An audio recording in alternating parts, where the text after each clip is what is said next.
Sometimes in design, mistakes happen. So I want to outline a few mistakes that happened in this very bedroom. First of all, this light fixture, it's vintage 70s, Angelo Lelli. I bought it for the dining room. Completely didn't work in the dining room. It ended up here. Hey, mister. Initially, I wanted the entire room to be really pale and neutral and just this very calming, serene space. But it just felt a little one-noted. So I did a couple of things to try and change that. One, at first the walls were only painted gray, and I decided to wrap the gray, after I already painted it, wrap the gray onto the ceiling so that this kind of like envelopment happened with this kind of gray tonality. That drew your eye upwards, and it meant that the crown molding was kind of more like it drew your eye to the crown molding. And I found the crown molding to be just a little bit too small in profile. So I redid the crown to be like a little beefier. Mistake number 2.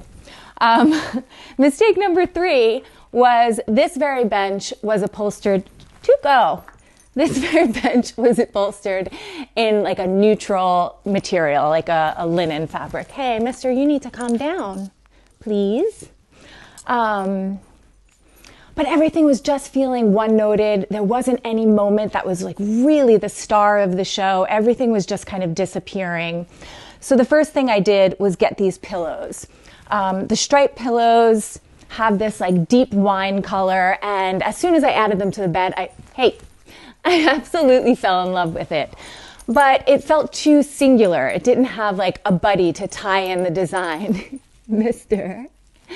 So even though I really didn't want to reupholster this bench, I felt that I needed to add color, to add visual interest. So I picked up on this wine color in the pillows and redid the bench, and just everything suddenly seemed to speak to one another and have some sort of design dialogue, or what I like to call design alchemy.